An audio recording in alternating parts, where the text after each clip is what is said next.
This season has been such a blessing and I absolutely love it.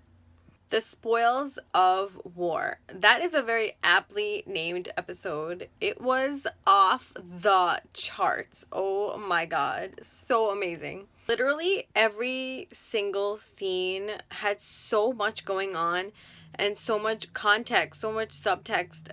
Like, you could probably sit here and talk for hours and it would not be enough. But let's go. Let's try. Let's try to discuss this. So first off, we see Bran, who is basically just devoid of all emotion. I don't even know. I don't even understand. He was so rude. He was so mean to Mira. She like risked her life. She risked everything, and I think she is sort of in love with him because I guess they've just been like companions for such a long time, and I really thought that that would end up happening, like they would kind of end up getting together, but I guess Bran isn't really human anymore. Human or not, he still freaked Littlefinger out, which is a very hard thing to do. Littlefinger just goes around all the time with a smirk on his face, acting like he knows everything and he has foreseen everything. He thinks he's the three-eyed raven, like legit. So I think Littlefinger tries to give Bran the dagger, I guess, to get on his good side, or I don't know what the hell he was doing. But then Bran says chaos is a ladder, and that freaks Littlefinger out because that's something that he said in the past. So I'm sure he's heard that Bran is, I don't know, all knowing, or he has some information, and I think that probably really freaked him out. But I really want to know, like, what is Littlefinger's plan? Like, why is he still at Winterfell? Like he's seeing the cards stacked up against him. Like, there's 1, 2, 3 Starks in Winterfell now. Oop, Arya. We'll talk about her next. But yeah, so I don't know what his plan is. Like, what is going on in his head? I don't understand. I don't know why he's sticking around. I hope he dies, because he's mad annoying. So Arya returning home finally. It is so amazing to see Arya back home. She's just been so lost and she's been wandering, and if you think about her, you know, all the seasons, like, she's literally been with so many different people who forced her to go this way and that way, and then life made her go a different way. But seeing her come back to her roots is amazing. And it was kind of hilarious how the guards didn't believe her. No one ever believes Arya that she's a Stark, like, ever. But it was really nice seeing Arya and Sansa like talk to each other. It's cute because they're like siblings and they never got along, so I feel like even now, like, Arya's like, okay, who did? It's funny when Arya says, do I have to call you Lady Stark now? And, you know, Sansa just like laughs and stuff.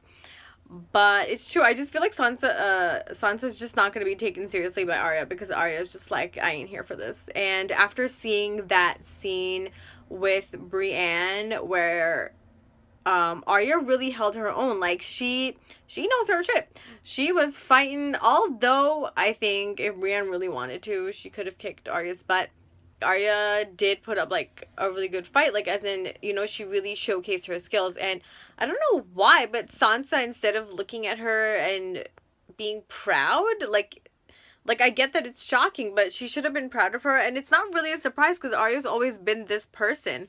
I don't know why Sansa is just like really salty about like her and Bran. I don't understand what she like expected. Like, does she find it weird to be with all her siblings again?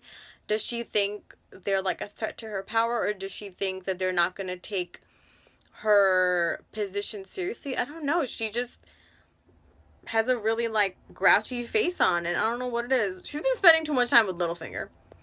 Arc reunion that I'm actually looking forward to is Arya and Jon. I really hope someone sent a raving up to Dragonstone so Jon finds out that Bran and Arya are there. I feel like maybe Jon still thinks that Bran is dead, you know? Can someone please fill him in? I really hope so. I've read the books, and in the books, Jon and Arya are like way closer. They're like really well bonded. And in the books, basically, like, and I think even in the show, they say that Arya is very much like her Aunt Lyanna, which, you know, as you guys know from the theories, is John's mom. So it's like they have this connection, like they have this connection. And in the books, like they're basically like each other's like favorite siblings.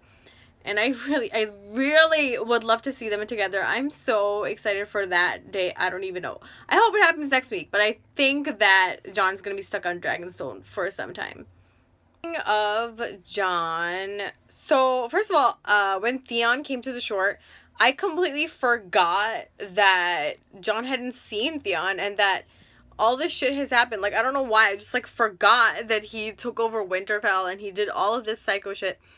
But obviously he came flooding back, and I was like, oh my god, like Theon's about to die right now. But he didn't. John let him go because, you know, he saved Sansa's life or whatever. I don't know. But Theon's still a piece of crap. Yeah. There's a lot of ridiculousness in between them. The most interesting thing in Dragonstone was that in the caves that he was mining, he found those symbols from the children of the forest, and that is some freaky shit. I don't know what it means. I know that we've seen the symbols, but I just have no idea what it means, besides the fact that it looks like a cycle and history is repeating itself and all of that. But what does it actually mean? Like, does it mean a prophecy? Like, I don't know what it means, but it was very cool to see. And it was very cool to see Dany and John in like the same tight space. Lots of sparks are flying, and Davos is hilarious for pointing that out. Davos is my man. He's so hilarious. I love him. I love all his screen time. I love his grammar nerd stuff. He literally just learned how to read, but he better than them all. He's so hilarious. You see Dany asking John for advice when she gets news of the fact that the Lannister army wasn't even at Castle Rock. Well, not most of them. So, you know, she takes his advice into account, and that's when the big battle scene happens. Okay, so that battle scene was my favorite battle scene till date. Battle of Bastards was really amazing, and it was exciting, and it was shot in like a really amazing way, and I felt really claustrophobic while watching it, and all of that stuff is true, but this fight was just something else because I didn't know what side to root for. They were both like, they're both main characters. Come on, this is like Jaime Lannister, this is Daenerys Targaryen. They're on opposite sides of the field. That's amazing. And so who am I supposed to like root for? I mean, okay, Dany is the queen, I get it, but I don't want Jaime to die either. Honestly, it was so overwhelming to see the Dothraki army charge at them, and then Drogon appears on the horizon with Daenerys on his back. It was amazing. It was such an amazing moment. The last 15 minutes of the episode, I literally just could not control my emotions. Like, it was so amazing. It was such an amazing scene. I absolutely loved it. And you can see all the hard work that went into it. I actually saw the anatomy of the scene later on, which I think they have on YouTube. And wow, such deep appreciation for the team, for the special effects. They worked so hard, you know, for us, the viewers. And wow, amazing job. Such a great scene. But the MVP of the episode was like definitely Bronn, because he came in clutch for Jaime, okay? Jaime just decided to charge at Daenerys. I think he was trying to stab her with his spear, like, don't freaking do it, you idiot, which is exactly what Tyrion said. And he's charging at her. There's a dragon there. The dragon just has one spear in its wing. It's not like it's dead. So obviously it's going to shoot a big ass flame at you. Bronn comes in clutch and saves his stupid butt. So amazing. All in all, it was a great episode. It was absolutely fantastic. And this is, I think, the shortest episode out of this entire season. And there was just so much. I'm so excited. Cannot wait till next week. Only 3 more episodes left. Wow, amazing. one very, very strong prediction I have for this season, maybe it'll be in the finale, is that basically Jon is never gonna bend the knee. And I know that Daenerys said that it's, is your pride more important? But I don't think Jon has pride. He's really not someone who has pride. He doesn't care about titles, you know. I think he just wants what's best for his people. And I think he can't bend the knee because, there's a lot of craziness happening in Westeros right now, in the north. And I don't think they want him to, I don't think they want another queen or anything. I think the north just wants to be themselves. And also Daenerys is never going to bend the knee to Jon because she actually has too much pride in herself. Daenerys just has no business being underneath, someone else's power.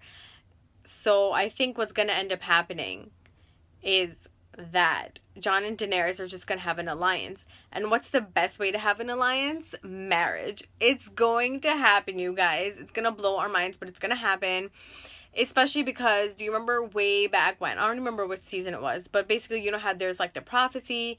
I know it was in the books, but I don't know if they said it explicitly in the TV show, but basically Daenerys is going to fall in love 3 times. So one was her marriage to Khal Drogo. The second, I guess, was Dario. And I guess third will be Jon Snow. I mean, I don't know if she actually finds happiness in any of this. I think that's what's going to end up happening. And I'm so hyped for Wedding at Dragonstone. Let's do this. Imagine if King and Queen of the North, one Stark, one Targaryen, come back to the North. Imagine. Oh my God. Wow. I cannot wait.